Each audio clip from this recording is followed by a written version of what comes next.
Yes, I would like to focus the presentation here today on a work that I did a few years ago. Where I was invited as to curate an exhibition of sound art in public space in the small city of Struer, which is located in northern part of Jutland. And since this was about sort of artistic work and the intersection between artistic work and research, I thought this was sort of an interesting project to bring to the table here, as and maybe also that falls within the frame of the curatorial practice that it somehow sort of operates, quite often operates in this intersection of how to qualify an artistic work and try to set a framework for an artistic project. So what I will try to do here today is to present this project. I will present my reflection, my ideas, my kind of theoretical research to it, and I will try to sort of open with a few of the examples of the works that were made for this exhibition. I consider both sort of as legitimate and sort of valuable contributions to this sort of space of reflection that I think this exhibition was, at least in my perspective. So when I was invited to develop a project, sort of I had sort of my main sort of considerations. Was first of all sort of a question of public, sort of how to engage an audience in a sonic artwork, which is sort of an ongoing sort of interest of mine. And particularly it becomes very sort of prominent in a location like a small city of 10,000 people in northern Jutland, so where you have a big audience, a very small audience, an audience that might not necessarily have really asked for being approached by sonic artworks. So there's a question of sort of how do we find a public and how to actually engage a public in the situation and make that relevant. The other question is the question of sight, which I think is on a personal level, so I think it's a really interesting one. I grew up in a small city myself, and I always have this feeling of traveling from, after living in Copenhagen, traveling to small cities. There's a sense of feeling that I recognize going to smaller cities, because I have the sense of having been there, but there's a certain distance, not only in geographical travel, but also somehow a temporal one. So for me, it also there's a question of how one remembers stuff, how one remembers sight. Something's happening. Am I in the right place? You need to have some light. Oh, sorry, I was into the. So those are some of my sort of initial sort of considerations. What I did then was try to sort of propose a frame for the project, which was based on the notion of the soundmark. The soundmark would be a starting point for sort of research of my own part, but then also as a framework for a dialogue with artists that I would then invite to sort of contribute with works that were also sort of artistic reflections on this notion of what a soundmark might actually mean. So, of course, the soundmark is, as you probably know, sort of inevitably tied to the theoretical enterprise of Canadian composer Amory Schaefer and his acoustic ecology and soundscape theory. However, I think there's a space for expansion. I think there's definitely room for reconsidering this notion of how of what this could actually mean. Just sort of, part of my presentation here will sort of be a little bit of a sort of the theoretical legwork that I did behind that. Sort of part of that has been published in an article I wrote with another author, Jakob Kreuzfeldt, in a Public Art Dialogue, which Åsa Stjerna was the editor for this particular issue. So she will be very familiar with what I'm going to say right in the following here.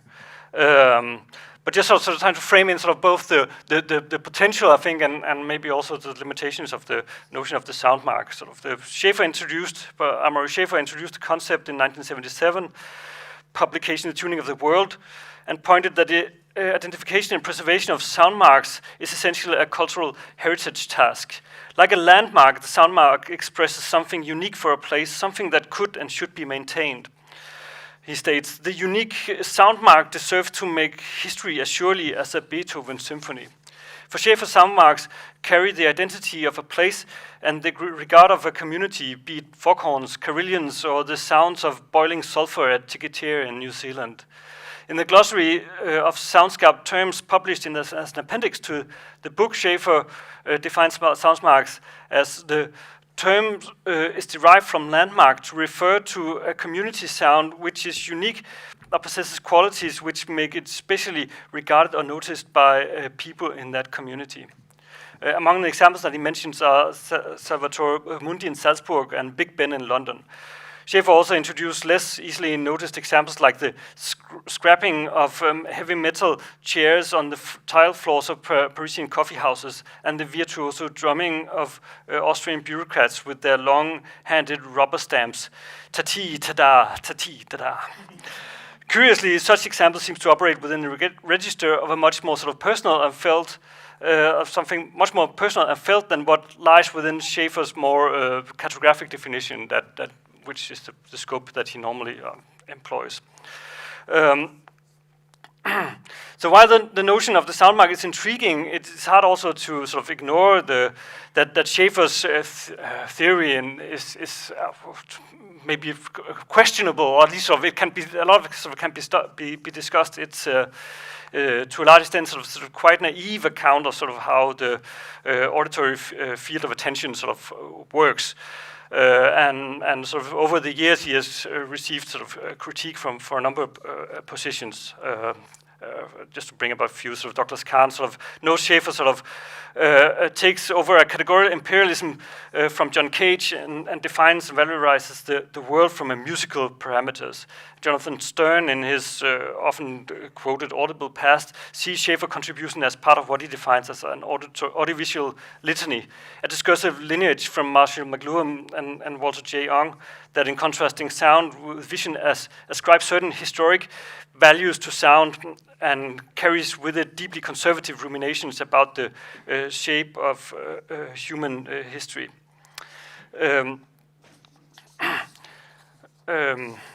So, I mean, Schaeffer's theory finds inspiration in diverse sources as John Cage, Marshall McLuhan, and Heritage thinking. And probably the most problematic aspect with regards to the question of the soundmark, at least, sort of, might be his theory's emphasis on the heritage thinking, the insistence on a conservative and conserving approach to contemporary sound. And Schaeffer's soundscape thinking generally sort of criticizes modern urban environments and favors the rural and pristine. And the soundmark concept is similarly developed to notice and preserve sound. Right. So the question that sort of was on my mind was sort of then how could we? I mean, can we think in different terms and the soundmark in along sort of in a different theoretical framework? And it just so happened during that time when I was doing this research, I was reading Deleuze and his reading of Marcel Proust's in Search of Lost Time. It's a wonderful little book called Proust and Science. And my idea was to then sort of could one think sort of the soundmark theory as a kind of sign in the way that Deleuze considers Proust's account, right? So. Just to sort of try to sort of expand on this, according to Deleuze and his notion of science, they are first and foremost sort of to be considered in their capacity to affect something or someone. Deleuze outlines the affectual nature of science in his reading of Marcel Proust in Search of Lost Time, and here one finds a reflection on the dynamic workings of the signifying process. And if just to sort of elucidate that, so one can sort of contrast Deleuze's approach to a classical mode of a classical model of communication, where one finds which is usually considered sort of based on a network of information, sort of this Shannon's model from 1946 that a lot of information theory sort of is based on here. I mean, the virtue of a model such as this sort of entails a quantitative concept of information that sort of describes sort of how information sort of flows through a system. And the merits of this model is the universal the possibility of a universal application independent of specific media, etc. So, however, by the same token, one can critique this the same model due to the fact that the quantitative notion of information entails an idea of communication that is indifferent to whatever content is being communicated, and following sort of this, the whatever nodes are in the network, sort of being a sender or receiver, are sort of unaffected by whatever is being transmitted through it. So this, I mean, the model persists, but the communication is just being channeled through the network.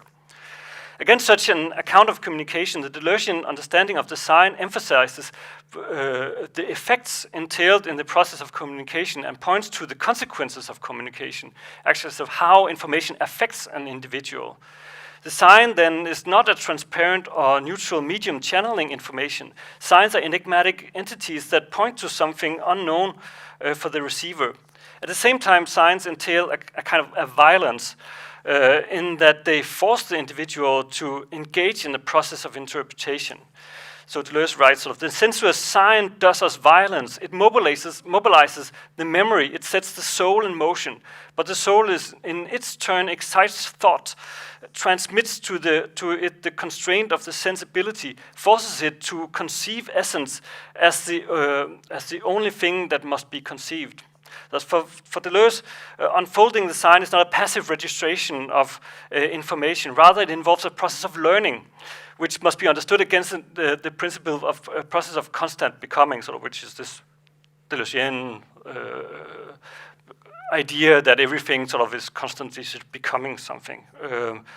In the reading of In the Search of Lost Time, the deciphering of sign, as Deleuze sees it, is a theme for the protagonist throughout his life.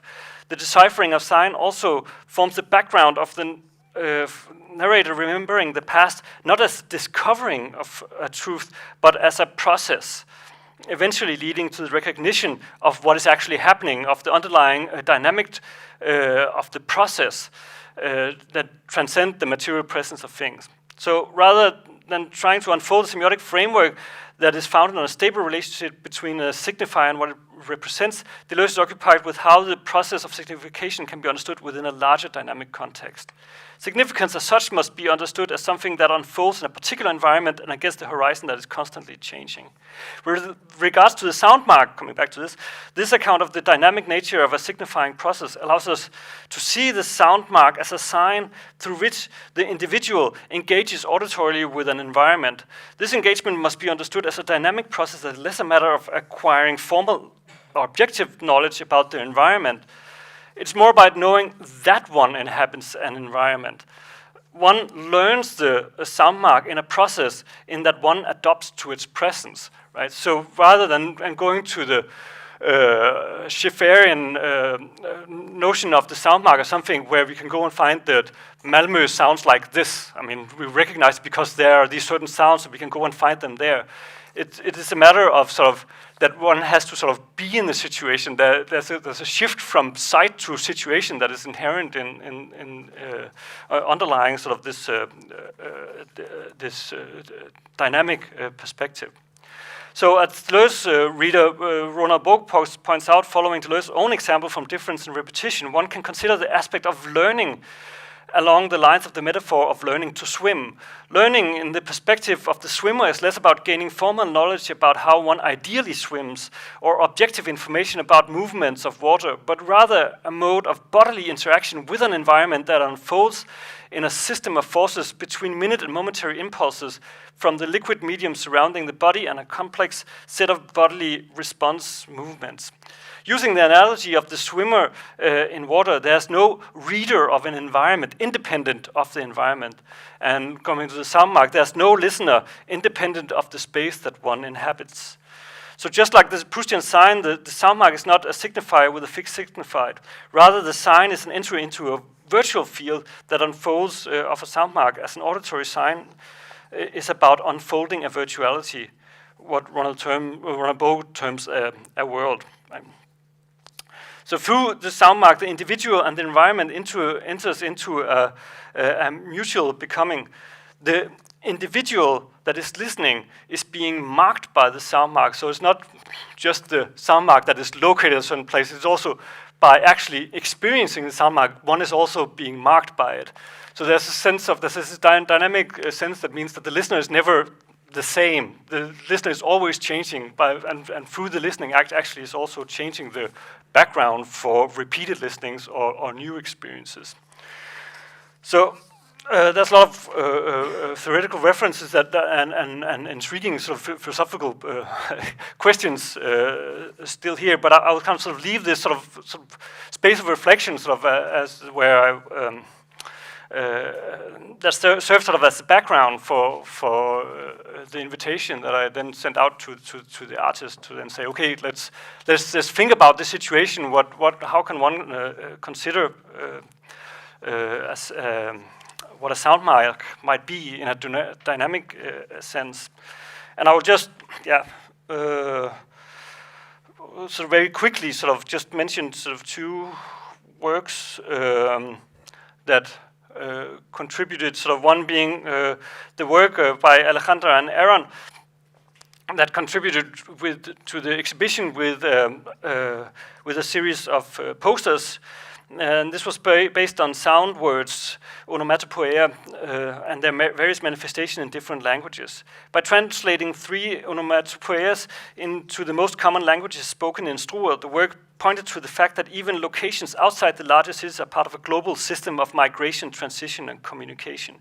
In this way, the work opened for a critical perspective regarding Schaeffer's notion of the sound mark as something that is defining a local community, but rather open a set of questions with regard to what is the imagined community that identifies itself with a given location, and how do we even define a local sonic phenomena if the ears of community are tuned towards global events. The other work that I would like to sort of mention here that I think will probably sort of signifies or really sort of was elucidating sort of examples of how one can sort of think about the installing a sound work dynamically in a situation was by a Danish artist called Christoffer Axelbo.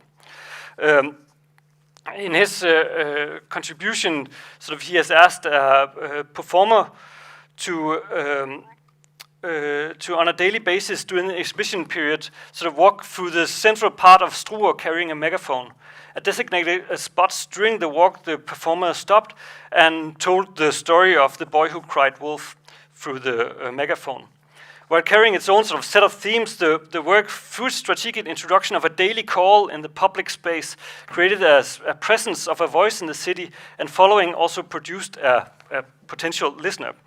Due to its repetitive nature, the voice gradually became a familiar presence rather than a performative event that stood out against the horizon of sonic events in the city. So this work by Christoffer Axelbo also point towards the understanding of the sound mark that is less about the properties of the audible phenomenon, but rather about ways of listening and reacting. The gradual transformation of an event that initially called for attention, sort of as a guy walking around with a megaphone, sort of into sort of a daily auditory phenomenon. So there he is again, sort of, or he just sort of slips into sort of the background of attention because, yeah, he's just present as the daily what happens during a day. This shift sort of corresponds to the notion of learning, as suggested earlier. It entails a shift from the new and extraordinary to something familiar and predictable. In the context of the classic narrative that is appropriated, Aesop's fable, in the work, this familiarity of course entails a risk of forgetting the real danger of the message that is being transmitted. However, it points to the dynamic of sort of how a sound mark might actually sort of work. The work thematically pointed to a dynamic inherent in the notion of the sound mark and its corresponding mode of listening. A sound mark is less about the formal properties of the sonic phenomena, but rather finds a significance in how one incorporates its presence. And through this corporal learning, it implies a transformation from the extraordinary event to sort of a familiar presence. So, just summarizing here, sort of the works presented at the exhibition in Struer provide sort of an interesting and thought-provoking suggestions of how one could comprehend the soundmark beyond the scope of sort of its original sort of conception. The works in various ways explored particular mode of presence of sonic phenomena and a corresponding mode of relating to them. What could be termed sort of soundmark listening entails a scope of awareness that allow phenomena to exist in the field between sort of ground and figure, but could also be seen as instantaneous of a corporally bodied mode of relating to the surroundings.